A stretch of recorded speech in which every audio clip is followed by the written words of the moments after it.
그러면 우리 잠깐 기도하고 시작을 하겠습니다. 은혜로우신 아버지 하나님, 오늘 장로 과정 심사 통해서 아버지 하나님 우리가 배우고 또 하나님의 말씀에 따라서 품위 있는 믿음의 장로가 되기 위해서 모였습니다. 하나님, 이곳에 함께하여 주셔서 우리 장로님들에게 지혜와 명철을 주시고 하나님께서 주신 사명을 잘 감당할 수 있는 은혜의 장로님들, 믿음의 장로님들 되도록 인도하여 주옵소서. 예수님의 이름으로 기도하며 간절히 축복합니다. 아멘. 하나님 말씀 먼저 보도록 하겠습니다. 베드로전서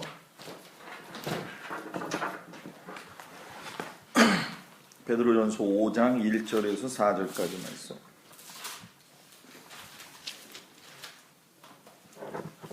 신약성경 페이지로 382쪽입니다. 저하고 교독을 하겠습니다. 너희 중 장로들에게 권하노니 나는 함께 장로된 자요 그리스도의 고난의 증인이요 나타날 영광에 참여할 자니라.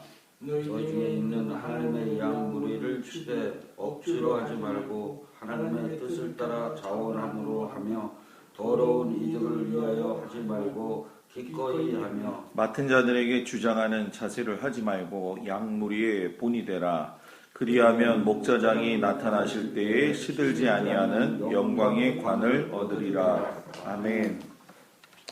제가 맡은 과목이 이제 기독교 원리거든요, 장로님. 근데 가장 핵심적인 내용만 이제 같이 찍어서 제가 이렇게 프린터를 했습니다. 그렇기 때문에 이렇게 읽어보신다 생각을 하시고 같이 이렇게 공감하는 시간을 가지시면 이따 시험 보실 때 그렇게 큰 문제는 없을 거라고 생각을 해요. 그래서 저 보시면서 그냥 자연스럽게 하셔도 됩니다. 저희 교회에도 이제 원로 장로님 한 분 계시고 명예 장로님 두 분, 또 시무 장로님 두 분이 계시는데 장로가 되는 데 있어서 정말 중요한 게 뭐냐? 저도 이제 목회자지만 매일 고민하는 문제죠. 근데 요즘 장로가 되고 목사가 된다는 건 다시 한번 좀 책임성을 강하게 느껴야 될 때가 아닌가 이런 생각이 들어요. 왜냐하면 목회를 할 적에 장로님의 역할은 목회자하고의 동반관계이기 때문에 어떤 의미에서 본다고 한다면 잘 조화가 이렇게 이루어지게 되면 윈윈하는 것이고, 이게 어긋나기 시작을 하면은 한두 끝도 없이 어긋나는 게 이 장로와 또 목사 그리고 성도와의 삼각관계거든요. 그래서 이 중간 역할을 장로님들이 참 잘하셔야 된다. 그 당부의 말씀을 좀 제가 드리고, 일단 장로가 돼서 갈 적에 우리가 장로로서 하나님이 부르셨을 적에는 세 가지가 이렇게 연결이 돼요. 하나는 뭐냐면은 사회적 입장에서, 그리고 교회 생활 입장에서, 그리고 사회하고는 좀 다르지만 그 의미로 좀 비슷하게 얘기하면은 교회 밖에서의 이제 장로의 모습이 있죠. 아마 장로님들도 나름대로 이제 인간관계가 넓으시니까 사회에서 인간관계를 폭넓게 가지실 거라고 믿는데, 그 사회적 인간관계, 그러니까 교회 안에서의 관계 말고 사회 안에서 이제 인간관계를 가지실 적에는 어떤 의미에서 보면은 지금이 가장 뭐라고 해야 될까요? 인격적으로나 신앙적인 면에서 아주 안정화되어져 있는 시기고, 그리고 많은 사람들한테 본이 되어지는, 저는 제가 늘 강조하지만은 장로가 사회에서 인정을 못 받으면 장로 한 사람의 문제가 아니라 교회와 그리스도인 전체의 문제다. 그거를 늘 강조를 하고 있어요. 그리고 교회 안에서는 교회를 조직해가고 운영해 갈 적에 아까도 제가 말씀을 드렸지만은 목회자하고의 동반관계, 그리고 제일 중요한 것이 이제 일단 장로님은 성경을 많이 읽어야 돼요. 성경을 목사님처럼 뭐 통달을 할 수는 없겠지만은 그래도 목사님이 안 계실 때를 대비해 가지고서는 습득되어지고 깨달아지는 훈련이 되어져야 돼요. 저희 아버님도 장로님 하셨다가 은퇴하셨거든요. 근데 이제 보시면 항상 그 빈자리에서 설교 말씀 전하고 항상 준비되어져 있는 모습을 가지고 계셨는데, 우리 두 분 장로님에게도 그런 지혜하고 그런 말씀의 은사가 있기를 주의 이름으로 축복을 드립니다. 그리고 요즘 시대에 가장 제일 중요한 게 뭐냐면 이제 교회 밖에서 나를 바라봤을 적에 이제 가장 어떤 모습으로 보이느냐. 저가 이제 저희 목회하는 현장에서 성도들하고 그런 얘기를 많이 해요. 뭐냐면 내가 목사로 살아가는 것보다도 더 어려운 것이 있는데 그것이 성도로 살아가는 것이다. 이렇게 저는 고백을 하거든요. 목사로 살아가는 것 이전에 성도로 한번 내가 살아봐야겠다 해서 작년에 한번 그렇게 살아봤어요. 근데 참 어렵더라고요. 그리고서 성도들을 이해하게 됐는데 장로님은 교회의 얼굴이에요. 그래서 목사가 사회적 영향을 끼치지 못하는 아주 세세한 부분까지 이렇게 파고 들어갈 수 있는 영향력이 있는 분들이에요. 지역사회라든가 주변에 있는 상황들 속에 살짝 들어가 가지고서는 충분히 관계를 맺을 수 있는 분들이기 때문에 이유 불문하고 덕을 끼쳐야 됩니다. 장로가 덕을 끼치지 않을 경우에는 교회가 욕먹는 수준이 아니라 하나님이 욕을 얻어먹는다. 요즘 교회를 통해서 막 손가락질 하잖아요. 그죠? 이게 한 사람이 잘못했든 두 사람이 잘못했든 그건 중요한 게 아니라 한꺼번에 우리가 다 욕을 얻어먹고 있다라고 하는 거예요. 그래서 장로님들이 흑석동 제일교회에서 그 일들을 잘 감당하실 거고요.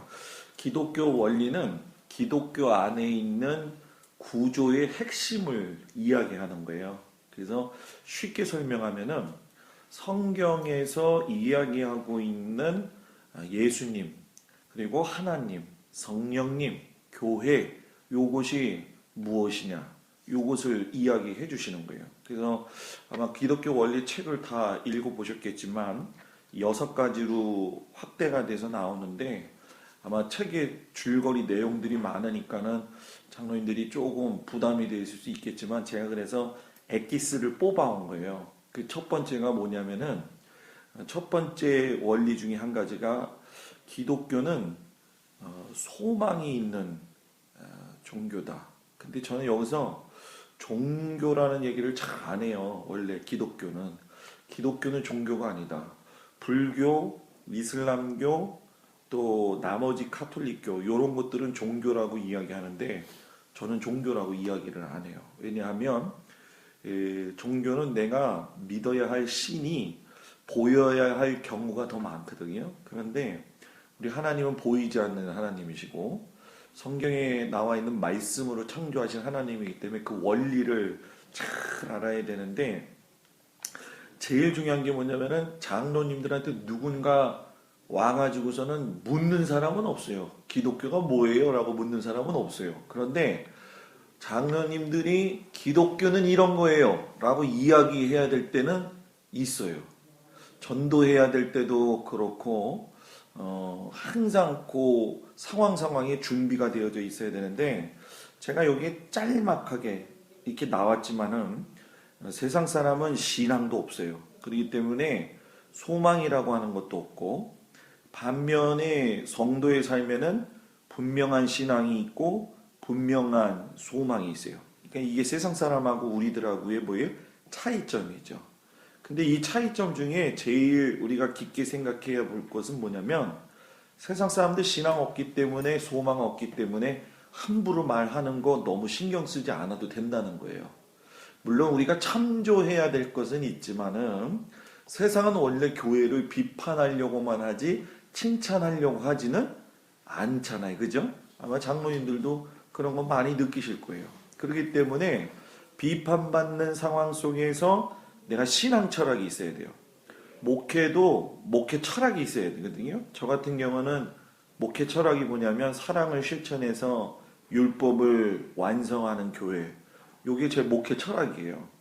그래서 교회가 사랑만 외치지 말고 사랑이 확실하게 보여지는 교회가 되도록 하자. 이게 제가 가지고 있는 목회 철학이에요. 그래서 장로님들도 이제 내년 2년급 지나시면 안수 받으시잖아요. 그죠? 집에 나름대로의 어떤 가운도 있으시겠지만은 이 장로를 할 적에 제일 중요한 게 뭐냐면 내가 왜 장로냐, 그리고 내가 왜 장로로서 이 직임을 감당해야 되느냐, 요 철학이 있어야 돼요. 이 철학이 없으면 사람이 조금 어떤 영향을 주거나 또 어떤 관계 속에서 어려움을 당할 적에 막 장로직을 내려놓고 싶을 때가 많이 있는 게 사실이에요. 그죠? 장로님이 되시면 부담감이 되는 게 일단은 성도들이 많이 쳐다봐요. 그죠? 장로님에 대한 어떤 기대, 어떤 꿈, 이상이 있는데 장로는 십자가잖아요. 지고 가는 게 참 어렵단 말이에요. 그런데 어떨 때 보면 성도들이 이런 사실들을 잘 모르고 기대감을 너무 갖고 또는 당신들이 해보지 않으면서 장로님에게 요구하는 것들이 너무 많이 있을 때가 있어요. 그러면 그때 낙심이 돼요. 아유, 내가 왜 괜히 장로 해가지고선 이런 소리 듣고 사나. 그런데 신앙 철학이 분명하면은 절대로 그런 일이 있다 할지라도 흔들리지가 않는다.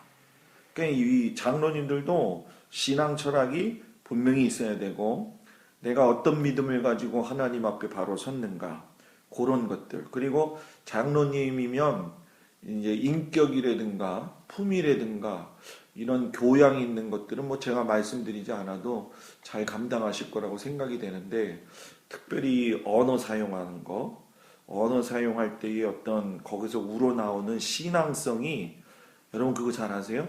목사가 이야기하지 않아도 목사의 말 하나, 행동을 보게 되면 그 목사의 신앙관이나 그 목사의 가지고 있는 아이덴티티가 보일 때가 있거든요.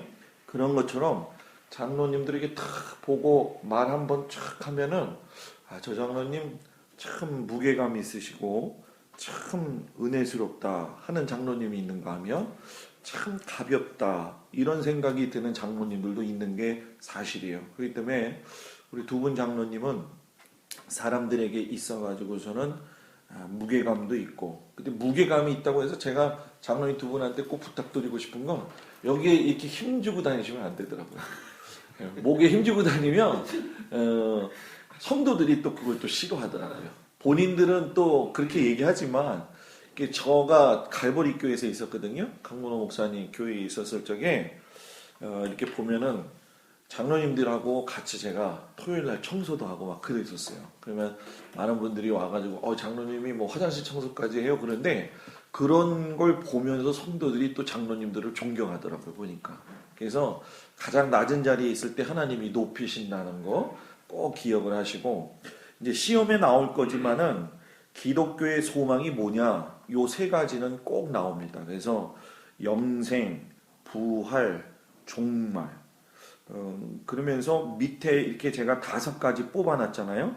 요것도 연이어서 줄 긋는 걸로 제가 이렇게 시험을 뽑아놨어요. 근데 너무 어렵지 않아요. 네, 기독교 신앙의 가장 중요한 게 뭐냐? 우리가 영생을 얻기 위함이다. 누구로 인하여? 하나님의 아들 예수 그리스도로 인하여. 장로님한테 한번 물어볼게요. 구약에는 영생을 얻는 방법이 있어요, 없어요? 구약에는 영생을 얻는 방법이 없죠, 그죠? 그 유대인들한테 죄가 있으면 죄 사함 받기 위해서 유대인들이 하나님 앞에 뭐 했어요? 제사 드렸죠, 그죠? 제사 드렸는데 1년에 한 번씩 제사 드렸잖아요, 그죠? 그러니까 내년 대속죄일날 가면은 또 제사 드려서 사함 받고 또 사함 받고 또 사함 받는단 말인 거예요. 그런데 신약에 들어와서 예수님을 하나님께서 보내신 것은 예수 그리스도 독생자의 이름을 믿기만 하고 고백하면 영원 무궁이. 요거 굉장히 중요한 거죠. 그죠? 그러니까 영생의 통로가 되시는 분이 예수 그리스도. 그리고 죽으셨다. 그리고 그걸로 끝나면 안 되잖아요. 그죠? 잠자는 자들의 첫 열매가 되셨다. 그래서 그게 뭐예요? 부활이죠. 장로님들도 영생을 믿으시고 또 부활을 믿으시잖아요. 그죠? 그러니까 우리가 이 다음에 이 부활과 영생의 마지막 결정체가 뭐냐면 재림이에요. 재림. 종말, 재림이죠. 종말이라는 단어가 좀 그렇지만 저는 재림이라는 단어도 좋아하는데, 예수님이 오셔서 우리를 위해서 구원받으셨어요. 그리고 돌아가셨다가 부활하셨어요. 그러면 다시 와요. 재림이죠. 근데 종말은 개인적인 종말이 있고 우주적인 종말이 있단 말이에요. 개인적인 종말은 뭘까요? 자기의 육신이 죽어서 땅에 들어가는 거. 그것이 개인적인 종말이 되는 거고, 우주적인 종말은 누가 오는 건가요? 예수님이 이 땅에 오신다는 거. 요거 세 가지, 영생과 부활과 종말. 기독교의 소망은 요 세 가지를 바라본다.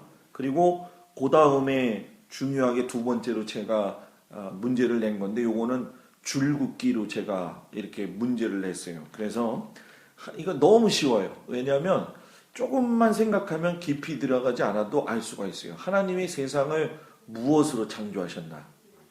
말씀으로 창조하셨다. 그죠? 이렇게 말씀으로 창조하셨을 적에 요한복음에 나오면 요한복음에 그 말씀이 육신이 되어 우리 가운데 거하신 분이 누구죠? 요한복음 1장에 쭉 가면 말씀이 육신이 되어 우리 가운데 거하심에, 그분이 누구예요? 바로 예수님이죠. 그러니까 이 하나님이 말씀으로 창조하셨을 적에 예수님도 같이 계셨나요? 안 계셨나요? 같이 계셨다는 거예요. 그래서 하나님이 어떻게 세상 창조하셨어요? 네, 말씀으로 창조하셨어요. 그리고 하나님의 형상으로 만들어진 존재가 누구예요? 인간이죠. 근데 이거를 더 근접스럽게 생각하면은 나라는 거죠. 그죠? 그러니까 내 안에 하나님의 형상이 있는 거예요? 없는 거예요? 있는 거죠. 죄인이었을 적에는 하나님의 형상이 있어요? 없어요? 죄인이었을 때는 없죠. 그러니까 장로님들도 지금 장로님이시니까 그렇지 예수 안 믿었을 때 생각하시면 하나님의 형상이 없는 거죠. 그죠? 그런데 예수 믿고 구원받아서 하나님의 자녀가 돼서 오면서 제일 내 안에 생겨지는 게 뭐냐? 하나님의 형상으로 만들어진 하나님의 기대감이 있어요. 누구에게? 나에게. 그래서 장로님들에게 하나님이 기대하고 계세요. 뭘 기대하느냐? 하나님의 형상으로 내가 너희들 만들었지. 그러니까 이 아담과 하와가 하나님의 형상으로 만들어졌을 적에 동산을 같이 거닐고 하나님과 이야기하고 대화 나눴던 것처럼 하나님의 형상이 회복이 되면 뭐예요? 하나님하고 관계가 깊어져야 되고 기도도 더 깊어져야 되고 동산을 거닌다는 얘기는 뭐예요? 인격적인 관계도 하나님하고 뭐예요? 이루어진다는 거죠. 그리고 세 번째, 죄의 결과가 뭐예요? 사망이잖아요. 그죠? 그래서 죄의 삭은 사망이다. 이렇게 얘기를 하잖아요. 그게 제가 덤으로 이제 말씀을 드린다고 한다면 하나님의 형상으로 만들어진 아담과 하와가 죄로 인해서 그 멸망을 당하게, 죽음을 당하게 되는데 그 가장 근본적인 죄가 뭐였을 것 같아요, 장로님들? 아담과 하와의 가장 근본적인 첫 번째 죄. 이 죄 때문에 하나님이 말씀 가운데서 선악과를 어떻게 말하는데 말씀을 지키지 않았던 거죠. 그죠. 자, 그럼 장로님 여기서 제가 한 가지만 더 재미난 말씀을 드릴게요. 선악과가 선악과가 이 에덴 동산에 한 귀퉁이에 있었어요. 가운데 있었어요. 가운데 있었죠. 가운데. 자, 근데 잘 보세요. 가운데 선악과 있는 걸 따먹지 말아라. 그런 얘기는 가운데 선악과가 있으니까 아담하고 하와가 이렇게 돌아다니면은 가운데에 선악과가 늘 보였다는 거예요. 그죠? 늘 보였는데 저걸 먹지 말아라 그러면 누가 생각이 나야 돼요? 하나님이 생각나야 돼요. 근데 선악과를 따먹었단 말이에요. 그러면 늘 돌아다니면서 늘 봤는데 하나님 생각이 안 나는 거예요. 하나님 말씀이 기억이 안 나는 거예요. 자, 여기가 중요한 말씀인데 뭐냐면 죄라고 하는 거는 하나님의 말씀을 잊어버리는 데서 시작이 되는 거예요. 그래서 장로님들이 하나님의 말씀을 잘 읽어야 됩니다. 제가 강조했던 부분이 바로 그 부분입니다. 그리고 네 번째가 뭐냐? 이런 죄인된 우리의 삶을 구원하시러 오시기 위해서. 그래서 아담하고 하와가 하나님한테 이제 혼나잖아요. 그죠? 야, 너 그거 먹지 말라고 했는데 누가 먹으라고 했느냐? 그랬더니 아담이 하나님이 만들어준 저 여자가 그랬어요. 그러니까 또 여자한테 물으니까 또 누구한테 그래요? 뱀한테 그랬죠. 근데 뱀은 원래 사단이잖아요. 그죠? 근데 사단한테는 하나님이 물으셨어요? 안 물으셨어요? 아예 안 물으셨어요. 여기에 또 비밀이 있는 거예요. 뭐냐면은 죄라고 하는 것의 원천적인 근본적인 사단에게는 묻거나 회개할 수 있는 기회조차도 하나님은 뭐예요? 주지 않으셨다는 거예요. 그래서 하나님이 거기에 맞는 벌을 내리시잖아요. 그죠? 아담 너는 평생 동안 수고하고 땅 갈아야지 먹을 수 있다. 하와 너는 아기 낳는 고통이 있을 것이다. 그런데 그 아이가 뱀의 머리를 뭐예요? 짓밟을 것이다. 이렇게 얘기를 하잖아요. 그러니까 아기 예수님 또 우리 예수님이 이 다음에 와서 십자가에 달려 돌아가심으로 인해 가지고서는 승리하실 것이다라는 것을 벌써 아담하고 하와 시대 때부터 뭐예요? 가리켜 주셨다는 거예요. 그러니까 성막도 마찬가지고 성경의 방주도 마찬가지고 보게 되면 벌써 다 예수님을 보내실 거를 구약 시대 때부터 하나님이 뭐예요? 말씀에 놓으셨다는 거예요. 그렇기 때문에 인간의 죄를 구원하시러 오신 분은 예수 그리스도. 오직 예수 외에는 구원받을 만한 이름을 주셨다 안 주셨다? 안 주셨다. 예. 그 다섯 번째. 예수님이 오셔서 죄를 구원하여 주셨죠. 십자가의 보혈의 피로. 그리고 부활하시고 40일 동안 계셨어요. 그죠? 땅에서 40일 동안 계시다가 감람산에 올라가셔서 사람들 보는데 앞에서 승천을 하셨는데 그때 예수님이 뭐라고 말씀을 하셨냐면은 너희는 예루살렘을 떠나지 말고 내가 보내는 보혜사 뭐예요? 성령을 기다려라. 이 보혜사 성령이 예수님의 생명 아니에요. 그죠? 그래서 베드로뿐만이 아니라 120명의 성도들이 예수님의 말씀에 순종하고 기도하고 하나님 앞에 열심으로 간구할 적에 성령 받았잖아요. 그죠? 성령 받으니까 입술에 방언이 터지고 표적과 기사가 일어났단 말이에요. 그러니까 예수님이 지금 하나님 우편에 계시지만 우리 삶에 표적과 기적과 이런 역사들이 일어나는 건 지금 누가 하시는 거예요? 성령님이 하시는 거예요. 그래서 제가 요걸 두 번째 문제로 낸 거예요. 그래서 하나님이 어떻게 세상을 창조하셨습니까? 그러면 말씀에다가 이렇게 쭉 그시면 되고 예수님 올라가시고 난 다음에 오신 분이 누굽니까? 그러면 누구예요? 성령님이죠. 그죠? 아주 쉽죠? 아마 쉬울 거예요. 제가 쉽게 아마 했기 때문에. 그리고 두 번째가 뭐냐면 하나님에 대한 이야기가 기독교 원리에 들어가게 되는데 이 하나님에 대한 부분을 얘기할 적에 우리가 좀 생각해야 될 것이 있어요. 그게 뭐냐면 자, 장로님들이 경험한 하나님이 있잖아요. 그죠? 그리고 제가 경험한 하나님이 있죠. 어떤 하나님이 옳은 거예요? 제가 경험한 하나님, 장로님들이 경험한 하나님. 어떤 하나님이 옳은 거예요? 둘 다 옳지? 아는 거죠. 왜냐하면 장로님들이 경험하신 거, 제가 경험한 거는 성경에서 말하는 하나님의 일부분일 뿐이에요. 그죠? 그렇잖아요. 그죠? 그러니까 내가 생각한 걸 가지고 내가 하나님을 다 만났다고 생각하면 안 돼요. 장로님의 직분들을 감당하실 때 제일 중요한 게 뭐냐면 뭐 기획위원회를 하거나 여러 가지 회의를 할 적에 목사님의 의견도 좋고 장로님들의 의견도 좋지만 제일 중요한 건 뭐예요? 하나님이 이 일을 어떻게 하고 싶어 하실까? 요걸 먼저 생각을 해야 되는 거예요. 그죠? 그러면은 교회가 뭐예요? 평안하겠죠. 교회가 든든히 서가겠죠. 그죠?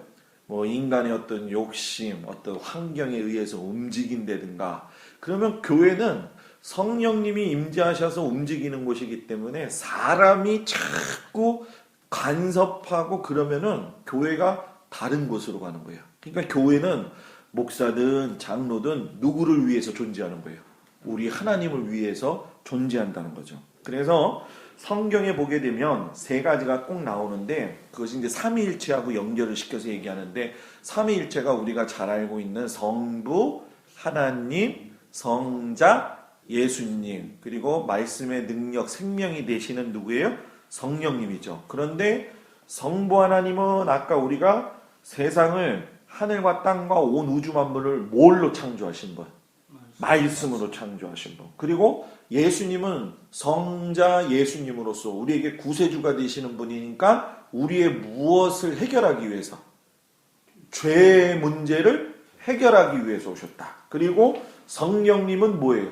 하나님께서 예수님을 통해서 이 땅에 보내셨는데 예수님이 이제 우리하고 같이 안 계시지만 언제든지 우리에게 생명을 주시는 분. 그래서 지금은 우리가 예수님 오실 때까지는 누구를 구해야 되는 거예요? 성령님의 도우심을 구해야 되는 거예요. 그래서 교회는 성령님이 있는 교회가 제일 은혜스러운 교회다. 이제 유대인들은요, 장로님 그거 아세요? 유대인들은 이 삼위일체를 인정 안 해요. 유대인들은 율법 하나에 보게 되면 유일신 하나님만 이야기하잖아요. 그죠? 그렇기 때문에 성자 예수님도 예수님을 목수의 아들로 생각을 하지 이 땅을 구원하러 오신 분이다라고 생각을 하지 않아요. 그래서 장로님 이 성경책을 보면 이 성경책이 구약하고 신약으로 나눠져 있잖아요. 구약에는 예수님 얘기가 없는 것 같지만 선악과 때부터 보면은 예수님 얘기가 있는 거예요. 그런데 이 구약에는 피의 제사가 흐르잖아요. 신약에는 예수님의 피가 흐르잖아요. 그죠? 그러니까 성경 전체는 무슨 얘기예요? 피 얘기예요. 피 얘기. 피가 뭐예요? 속죄하는 거잖아요. 그죠? 그러니까 저는 이제 성막을 강의를 많이 하다 보니까 제 입에 밴 건데 구약을 짜면 짐승피가 나오고 신약을 짜면은 예수피가 나오고 성경을 짜면 다 피 얘기다. 그죠? 이게 정답이에요. 그죠? 이게 아주 성경을 아주 그냥 단순하게 생각할 수 있는 거. 그렇기 때문에 제가 아까 처음에 장로님들한테 말씀드렸던 기독교는 종교가 아니라는 게 바로 이 부분이에요. 왜냐하면 불교도 그렇고 다른 종교들 보세요. 그 신들이 죄인된 인간을 위해서 대신 죽은 신은 하나도 없어요. 그죠? 어떤 종교에도 보게 되면 대신 죽은 신이 없어요. 그런데 예수님은 우리를 위해서 뭐예요? 희생하셨다. 돌아가셨다. 그러기 때문에 제가 기독교는 종교가 뭐예요? 아니다라고 이야기를 하는 거예요. 그래서 이 삼위일체 고백은요. 하나님이 은총을 주시지 않으면 고백할 수가 없어요. 제가 아는 목사님 아버님이 돌아가시는데 예수님을 안 믿어요. 목사 아버님이신데. 그러니 얼마나 안타깝겠어요. 그죠? 그래서 돌아가시려고 막 그런데 쫓아가가지고서는 옆에 목사님 친구들이 예수 믿으세요. 예수 믿는다는 얘기 한 번만 하면 구원받을 수 있어요. 그거 하시면 돼요. 한 번만 해요. 근데 나중에 하신 말씀이 뭐냐? 그래도 안 믿어져. 그리고 돌아가셨다는 거예요. 그러니까 하나님을 알고 예수님을 고백하는 건 이건 축복이에요. 이건 은총이에요. 아무나 고백할 수 없는 거라는 거예요. 그런데 거기에서 제가 목사로 부름을 받았고 장로님으로 이렇게 부름을 받았다는 거는 하나님의 은혜예요. 저희 아버지가 장로님 되셨을 적에 나 같은 죄인 살리신 죄짓 맡은 우리 구주 이 찬송을 얼마나 좋아하는지. 나 같은 사람이 죄인인데 우리 아버님은 이렇게 음식 좀 크게 하셨던 분이거든요. 근데 장로님 되시기 전에는 뭐 남자들 다 그렇잖아요. 그죠? 근데 장로님 되고 난 다음에 자기 인생을 이렇게 뒤돌아보시고 나서 하나님의 은혜다. 죄짓 맡은 우리 구주. 가족 찬송대회 나가면 그 찬송밖에 안 불러요. 그래서 제가 우리 아버님 이거 말고 좀 딴 것 좀 불러요. 좀 제발. 근데 장로 된 게 너무 은혜스러워서 어쩔 수 없다. 그 찬송 불렀던 기억이 나요. 그리고 세 번째, 하나님의 형상으로서의 인간의 뭐예요? 죄요. 창세기 1장의 그 26절이죠. 우리가 보게 되면은 우리가 우리의 형상을 따라서 우리의 모양대로 뭐예요? 사람을 만들자라고 이야기를 했어요. 자, 그러니까 아까 그런 얘기 했잖아요. 내 안에는 하나님께서 만드셨을 적에 누구의 형상을 따라 만들어 주셨다고요? 하나님이에요. 근데 자, 저는 여기서 이게 정말 중요한 건데 영과 혼과 육에 대한 이렇게 그 교회에서 설교를 많이 들으셨는지 모르겠지만 영과 혼과 육에 대한 이야기를 제일 많이 듣는데 제일 정립이 안 돼요. 이게. 자, 여기서 제가 우리 장로님들한테 아주 간단하게 설명을 할 거예요. 영은 뭐냐? 하나님을 의식하는 거예요. 그리고 혼은요, 자신을 의식하는 거예요. 그리고요, 육은요, 세상을 의식하는 거예요. 자, 그렇기 때문에 영이 발달하면 하나님이 만나는 것이 발달이 되겠어요? 안 되겠어요? 발달이 되겠죠. 그러면 내가 하나님하고 발달이 되게 되면 직관, 뭐예요? 하나님이 이걸 원하시지. 이걸 깨닫고. 양심, 내가 이거 하면은 하나님이 싫어하실 텐데 요거 깨닫고. 교제, 하나님이 나하고 지금도 마주 앉아서 기도하고 싶으시지. 기도하는 장로님 되는 거 아니겠어요? 그죠? 그러면 호는 뭐예요?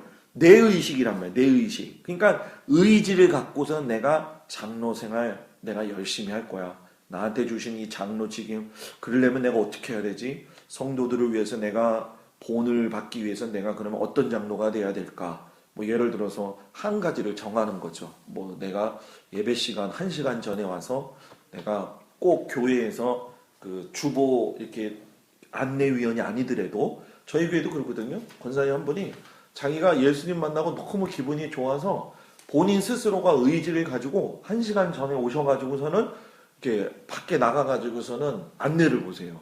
그러니까 내가 장로님이 됐다. 그러면 내가 의지가 생겨야 되는 거예요. 그죠? 내가 어떻게 하면 하나님을 더 기쁘게 섬길까? 생각하고 끝나면 소용없어요. 생각한 것을 하게 하는 게 의지다. 그죠?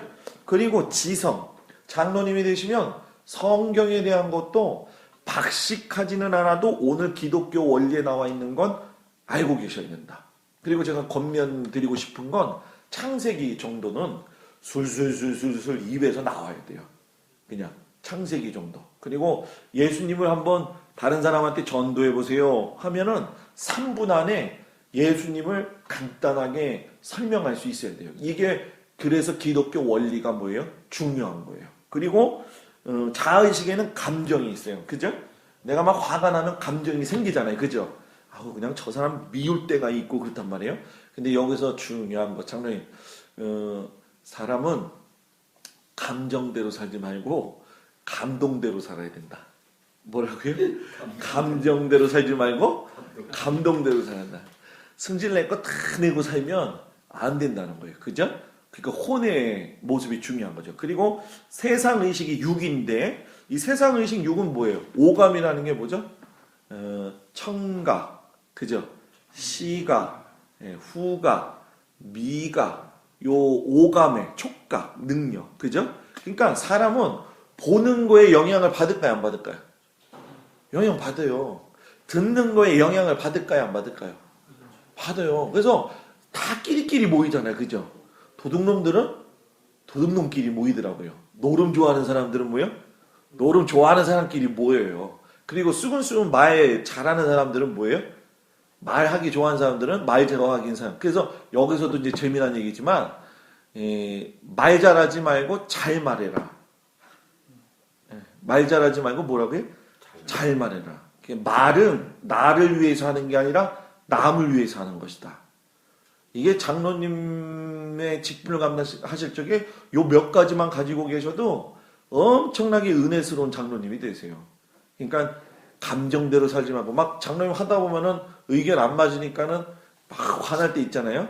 그때 이거 한번 생각하세요. 그래, 내가 감정대로 살지 말고 뭐예요? 감동대로 살아야지. 내가 말 잘하지 말고 뭐예요?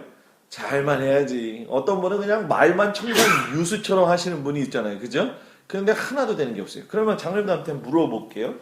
영과 혼과 육에서 제일 중요한 게 뭐라고 생각하세요? 이건 시험 문제 안 나와요. 그냥 장로님. 영이요? 자, 저 보세요, 장로님. 영과 혼과 육에서 정말 중요한 건요. 영이 아니에요. 장로님. 혼이에요. 자, 잘 보세요, 저를. 자, 영이 있고 혼이 있고 육이 있잖아요. 이 육에서 이 영적으로 가려면 건너뛰어서 갈 수가 없는 거예요. 육하고 영하고는 연결시킬 수 있는 고리가 없어요. 고리가 딱 하나 있다고 한다면 혼이에요. 그래서 내 마음속에서 뭐예요? 은혜를 받았어요. 은혜 받았네. 은혜 받았다고 무조건 기도하니까 하나님이 이렇게 기도하래. 이거는 엉터리예요. 기도하고 은혜 받았어요. 그러면 내 안에서 뭐예요? 하나님의 말씀을 더 알기 위해서 의지를 가지고 성경도 파고들어야 되고 하나님 말씀도 더 들으려고 노력해야 되고 그렇게 되면 내 안에서 뭐예요? 결단력도 생기고 감정이 아니라 감동이 생기고 그죠? 혼이 결정을 잘해야 돼요. 혼이 결정을 잘못하면은 영적으로 타락하게 되는 거예요. 그래서 보통의 대부분의 사람들이 영혼육 그러면은요 영이 중요하다고 얘기하거든요. 근데 영이 중요한 게 아니에요. 혼이 잘 받아들여야 돼요. 마음 문이 이게 요한계시록에 나오잖아요. 내가 문 밖에 서서 두드리노니 너가 문을 열면 내가 들어가서 그와 더불어 먹고 마신다 그러잖아요. 그러니까 내가 문을 열지 않으면 예수님이 내 안에 들어오실 수가 없는 거예요. 그죠? 내가 장로의 직분 역할 감당한다. 성경만 좀 잘 알고 내가 사회적으로 지위가 조금 높으면 그래도 장로감 아닌가.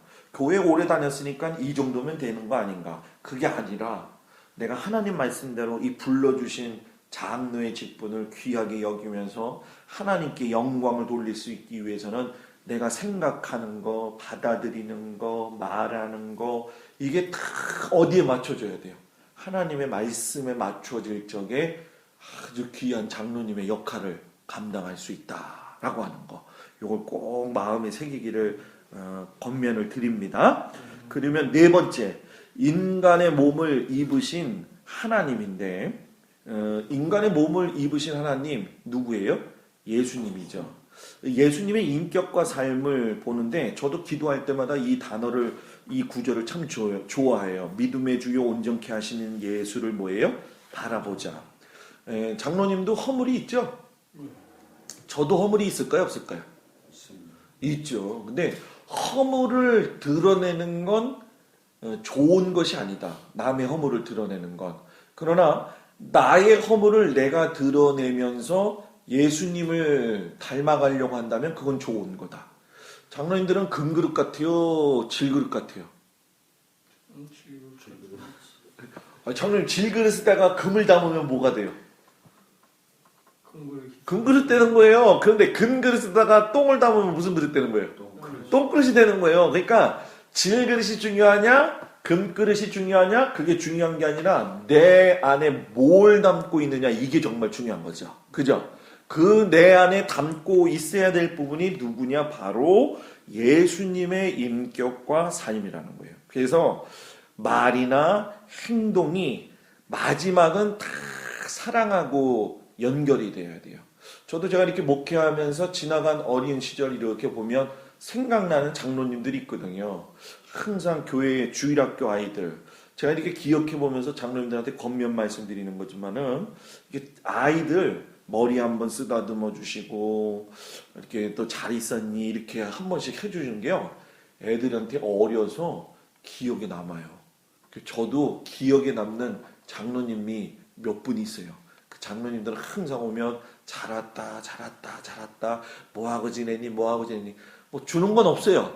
그런데 말로써 그렇게 축복을 해주시는 것만으로도 아주 멋있는 장로님이 될 수가 있어요. 그러면서 거기에 뭐예요? 예수님의 모습이 들어가 있다. 근데 예수님을 어떤 사람들은 그래요. 목수의 아들. 아까 이제 유대인 이야기 했지만은 유대인들은 메시아가 온다 그랬을 적에 목수의 아들인 사람으로 예수님이 메시아가 돼서 오겠느냐? 아니다. 그런데 예수님이 메시아로 태어날 적에는 몇 가지 조건이 있잖아요. 그죠? 동정녀에게서 나야 되는 것이고 유대 땅 베들레헴에서 나야 되는 것이고 다윗 왕의 뭐예요? 후손이어야 되잖아요. 근데 다 충족하셨어요. 충족하셨는데 그분이 하나님의 아들이지만 또 완전한 인간이었다. 그래서 채찍을 맞으실 때에도 보면은 그 심포도주를 해웅에 묻혀갖고 먹혔잖아요. 십자가 달리셨을 적에. 그거를 예수님이 거절하셨잖아요. 십자가형이 사람에게 받는 고통 중에 최고의 고통이거든요. 근데 이 심포도주를 해용에 적셔서 마셨다는 것은 당대에 보게 되면 그 고통을 덜어주기 위해서 그렇게 한다는 거예요. 그런데 예수님이 그걸 거절한 이유는 뭘까요? 내가 완전한 인간으로서 사람들을 위해서 자기 자신을 갖다가 완전히 다 버리겠다라고 하는 완전한 하나님의 아들이면서도 완전한 인간으로서의 뭐를 가지시는 거예요. 고통을 느끼시고 본인이 속죄 제물이 되셨다라고 하는 것을 갖다가 꼭 말씀하신 거예요. 그러니까 장로님들이 요걸 꼭 이제 기억을 하시는데 이단들은 요거를 별로 이렇게 예수님을 자기로 얘기하죠. 그죠? 그죠? 그러니까 어이가 없는 거죠. 그러니까 2단은요, 장로님, 조금만 생각하면요, 정상적인 사람은 2단에 안 넘어가요. 이게 비정상적인 경우가 너무 많다. 그러니까 장로님들은 뭐 믿음의 장로님들이니까는 뭐 그거는 뭐 제가 걱정 안 해도 될 것 같고, 5번째, 여기서 살리시는 영인데 1번의 표를 제가 그대로 냈어요. 그래서 하나님, 예수 그리스도, 성령 위에다 놓고 밑에는 제가 가로를 쳤어요. 그래가지고 하나님은 구약시대 때 뭘 주셨어요? 율법을 주셨어요. 혹시요, 장로님들, 시내산에서 모세가 계명을 10개 받았잖아요. 그 10개의 10계명이 몇 가지의 율법으로 나뉘어졌는지 아세요? 그냥 혹시 물어보는 거예요. 수백 가지. 10계명이요, 613가지로 바뀌었고요. 613가지를 지키려고 하면은 또 지키게 하는 방법이 있어야 될 거 아니에요. 그죠? 그게 60만 가지예요.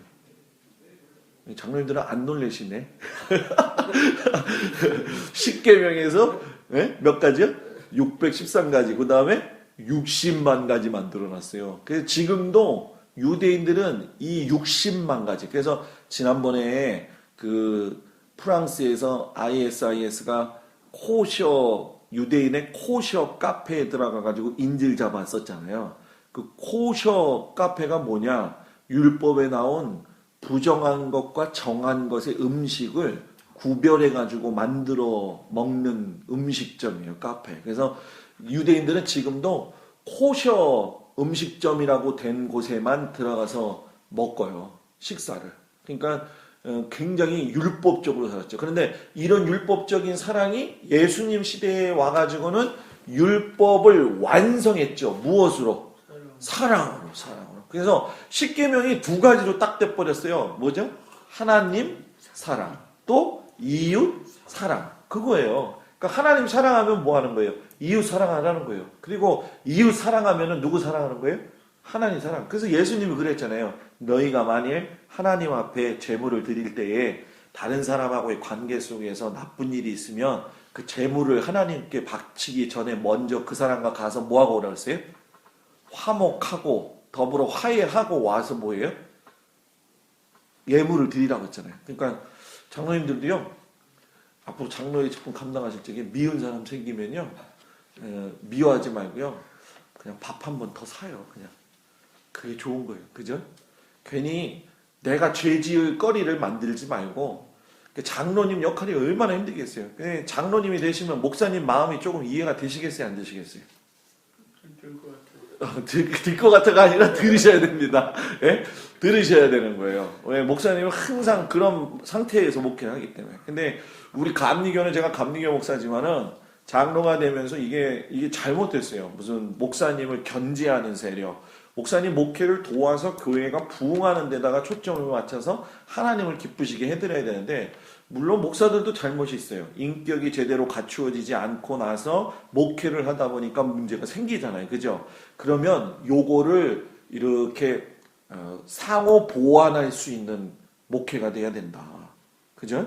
상호 목회가 이렇게 보완될 수 있는 거. 제가 한 3주 전에 저 인제의 신남교회라는 데 가가지고 부흥회를 인도했어요. 거기에 갔는데 장로님 한 분이 소를 아주 100두 정도 이상 이렇게 크게 이렇게 키우시는 분인데, 그분 집에 가서 식사 대접을 받았는데 거기서 재미난 얘기를 들었어요. 뭔 얘기를 들었냐면은, 그 교회가 한 70년 정도의, 65년 정도의 역사를 가지고 있는 교회인데, 65년 동안의 그 역사 가운데 많은 목사님들이 왔다 가셨잖아요. 그런데 성도들은 거기서부터 남아서 그 인제 넘어가기 전에 바로 신남면이라고 하는 그 골짜기에 있는 교회인데, 그냥 돌 주워다가 교회 만드신 어르신들, 할머님들이랑 같이 식사를 했어요. 근데 거기에 유독 재미나신 권사님이 있는데, 어떤 분이냐면은, 목사님이 새벽 기도 때 이제 못 나오니까, 피곤해서 못 나오니까, 가가지고 맨날 두드린대요. 두드려가지고는 목사님이 나오고, 목사님이 나오고. 이거는 제가 목사기 때문에 목사라서 한 게 아니라, 거기에서 진짜 있었던 얘기를 해주셔서 제가 들은 건데, 그 여자 권사님이 그 여자 그 할머니 권사님들한테 불려갔다는 거예요. 불려가가지고 야 목사님이 못 나올 정도면은 얼마나 피곤한 거냐. 그걸 가서 깨우냐. 에? 그냥 우리가 기도하면 되지. 근데 장로님도 역할도 마찬가지인 것 같아요. 목사님이 못 나오실 때도 있죠. 근데 그때 장로님들이 설교를 하나씩 꼭 준비를 해놓으세요. 언제든지. 이게 필요한 거예요. 저는 저희 교회도 저희 장로님들한테 제가 어딜 가든지 아니면 한 번씩 이렇게 꼭 설교를 제가 이렇게 할 수 있도록 해요. 왜냐하면 장로님들도 설교하실 수 있어야 돼요. 하셨나요? 한 번도 안 해보셨어요? 네. 저는 제가 수요일 날 장로님이 이렇게 한 번 시켜봤어요. 다들. 그러니까 우리 교회 장로님 한 분이 목사님 이거 왜 시켰냐고. 근데 그런 거 해보셔야 된다고. 저희 한 분 장로님은 제가 어디 꼭 세미나 가면은 이렇게 부흥회 가면은 새벽 예배를 꼭 인도하시거든요. 그러면은 차량 운행해가지고 전부 다 모시고 와서 새벽 예배 인도하고 그러면 제가 수고하셨다고 말씀도 드리지만은 목사의 마음을 알아야 된다. 근데 이 감리교는 그냥 어떻게 잘못돼가지고 목사가 뭐 잘못 안 하나, 장로가 나를 어떻게 안 하나, 이건 성경적이지 못한 거예요. 제가 보면서 느끼는 건데 저희 교회는 참 안정적이고 너무 좋거든요. 저희 교회 다 아시죠? 어떤 사연도 있는지 다 아시죠? 아니요, 시키는 몰라요. 대충 들어봤습니다. 대충 들어보면 다 아시는 거예요, 그게. 그런데 교회가 너무 평안해요. 너무 은혜스럽고 너무 좋은 거예요. 물론 세월이 흘러서 그만큼 갈 때까지는 시간이 걸렸지만 지금 이렇게 보면서 저희 교회 두 분 장로님 또 원로 장로님이랑 명예 장로님이 이렇게 계시는데 항상 그래요.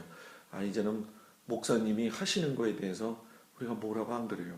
저도 우리 장로님들한테 꼭 하는 얘기가 있어요. 목사가 돈 문제, 여자 문제, 인격적인 문제가 되지 않으면은 목사가 목회할 적에 뒤에서 도와줘야 된다. 우리 장로님들이 그걸 마음속에 새기셨어요. 그래서 요즘은요 목회하기 참 재밌어요. 은혜스럽고 우리 석동자익교회는 뭐 너무 잘하고 계시니까 잘 될 거라고 믿습니다. 성화라는 건 우리 잘 아시죠? 감리교의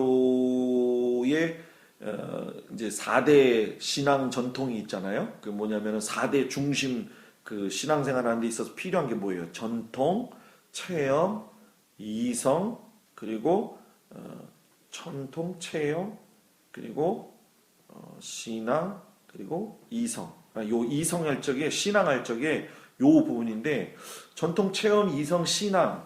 요 신앙에 있는 요 네 가지가 엇박자가 나면 안 되거든요. 이 엇박자 나지 않게 하기 위해서 마지막이 뭐냐? 성화예요, 성화. 근데 이 성화의 삶이 웨슬리 목사님이 말씀하신 거지만 성화가 끝이 아니거든요. 성화 위에 혹시 장로님들 이 교육 받으셨나요? 웨슬리 생애에 대해서 작년에 하셨나요? 예. 그죠? 그 웨슬리 생애 보시게 되면은 이 성화 위에 있는 게 뭐예요? 영화, 그죠? 영화. 우주적 영화까지 가야 된다. 근데 우리가 거기까지 갈 수 없지만 어떤 분들은 그래요. 목사님, 이 신앙생활 어려워요, 힘들어요.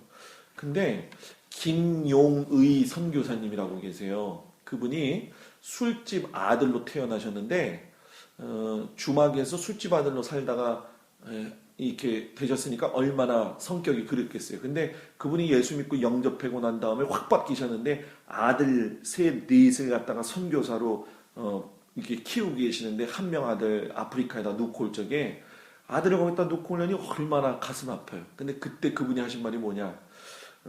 오지에서 죽지만 하나님의 나라 중간에서 우리가 만나자. 장로님들도 자녀들한테 그거 물려줄 수 있는 신앙의 장로님들이 되기를 주의 이름으로 축복합니다. 그리고 마지막으로 교회 더불어 살아가기. 교회 요거 제가 문제 냈어요. 교회 어원이 뭐냐? 에클레시아다. 요거 쓰시면 되는 거고 에클레시아의 그런 의미가 뭐냐? 그 밑에 있는데 뭐 여러 가지가 있지만 거기서 몇 가지만 아셔도 되죠. 예수님을 구주로 고백하고 살아가는 사람들의 모임이다. 성령을 고백하는 공동체다. 예수 그리스도의 몸이 교회다. 그죠? 요거 아주 어렵지 않아요. 그죠? 목사님한테 매일 설교 말씀 통해서 들으셨다는 거. 요 에클레시아만 나오면 어려워들 하시는데 어려워하지 마세요. 에클레시아가 교회다. 그 교회는 뭐냐? 성령 공동체다. 예수님의 구원을 고백하고 같이 섬기는 공동체다.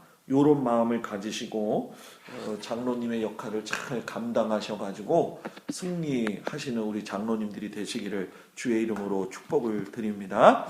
요렇게 제가 강의를 마쳤습니다.